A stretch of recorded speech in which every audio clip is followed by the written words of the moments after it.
Nhiều cơ quan cơ đốc mục vụ khắp nơi trên thế giới đã hợp tác với nhau để thực hiện tài liệu International Curriculum.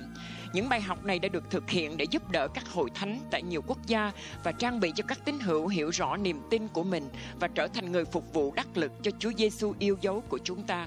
Đây là bài học 7 ngọn núi chiến lược, phần thứ nhất. Người dạy là ngon.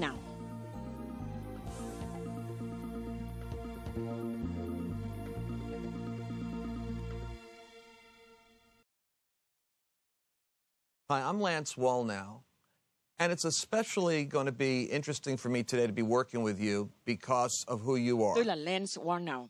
Tôi rất vui được học hỏi với bạn bởi vì bạn rất đặc biệt.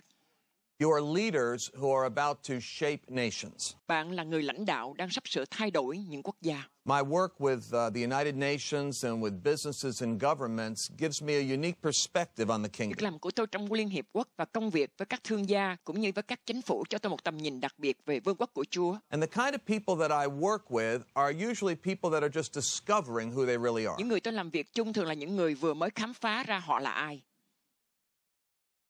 One of the unique things about leadership in these days is that God is taking people from being hidden to being public almost overnight. Một trong những điều đặc biệt trong sự lãnh đạo ngày nay là Chúa đem những người bị giấu kín trở thành những người được biết đến trong nơi công cộng gần như trong chốc lát.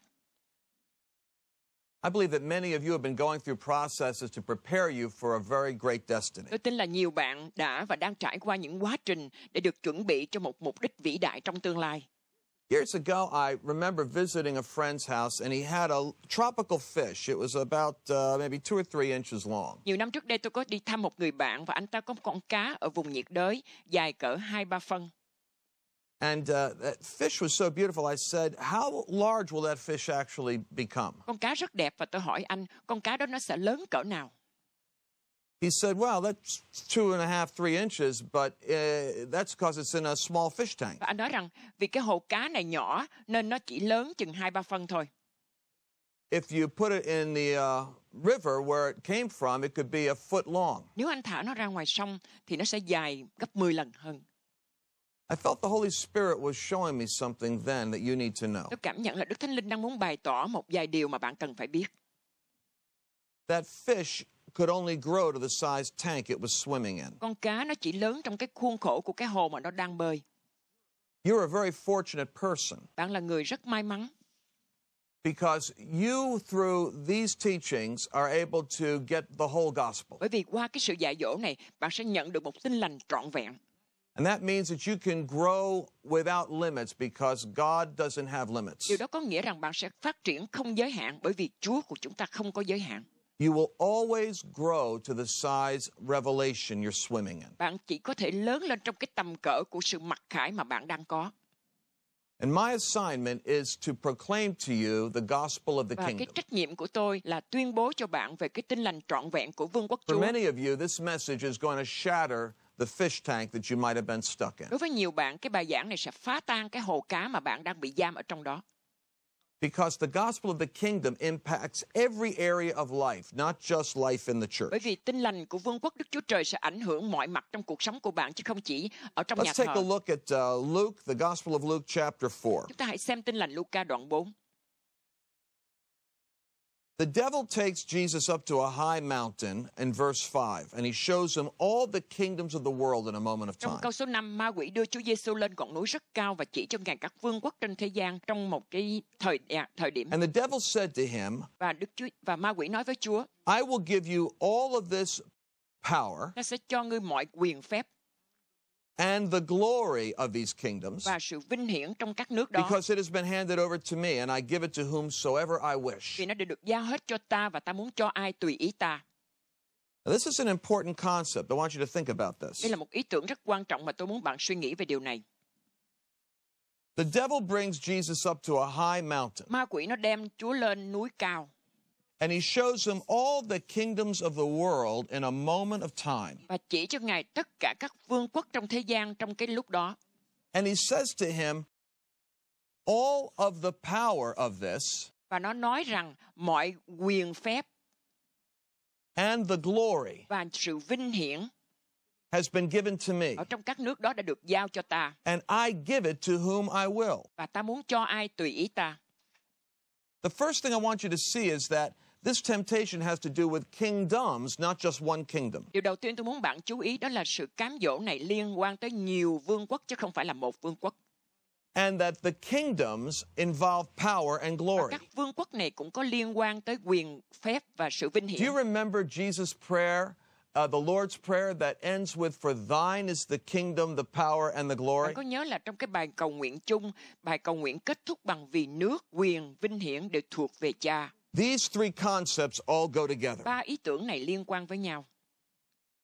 Satan boasted that he gave this power to whoever he wanted to. Satan khoe khoang rằng hắn có quyền lực và ban cho bất cứ ai hắn muốn. And he was negotiating actually with Jesus to say, "I'm willing to give you power over those kingdoms." Và hắn thực sự thương lượng với Chúa Giêsu, ta sẵn sàng ban cho ngươi quyền trên mọi nước. If you'll do one thing, Nếu ngươi chỉ làm một điều thôi, just bow down and worship me. chỉ cúi xuống và thờ lại ta. Jesus refused the offer Và Chúa Giêsu đã từ chối lời đề nghị này. because he was going to get the kingdoms and the power and the glory without Vì compromise. Ngài sẽ chiếm được các vương quốc, các quyền lực và sự vinh hiển mà không cần phải thương lượng. But let's unpack this powerful temptation and see what we can learn Bây from giờ it. hãy tìm xem sự cám dỗ mãnh liệt này và xem chúng ta được học điều gì. Satan gives power to those who will work with him. Ma quỷ ban quyền lực cho ai mà làm việc cho hắn. That power is given to a company called Và kings. quyền lực này được ban cho một cái đoàn thể gọi là các vua. You see, kings still exist today. Bạn biết không, ngày nay các vua vẫn còn tồn tại. A king isn't somebody who has a crown on their head. They are someone who has a sphere of influence or authority. Vua không phải là người chỉ có vương miện ở trên đầu. Họ là người có uy quyền và ảnh hưởng trên một cái lãnh thổ hay là một cái khu vực. And therefore, wherever you see somebody who has a significant measure of influence or ability to make decisions that affect others, you have a king. Cho nên khi nào bạn thấy có một ai đó có ảnh hưởng rộng lớn hoặc có khả năng làm những quyết định ảnh hưởng đến nhiều người khác, đó là một vị vua.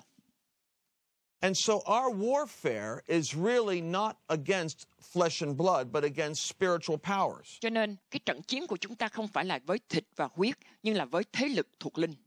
But those powers are working to influence those kings. Và những thế lực này đang ảnh hưởng đến các vị vua đó. Now, the place where kings rule from is called high places. Và nơi mà các vị vua này cai trị được gọi là nơi cao, những nơi cao. And what I've learned in my research and experience is that there are 7 spheres or realms Và dựa theo điều tôi học hỏi nghiên cứu và kinh nghiệm thì có tất cả là 7 cái khu vực hay là lãnh thổ.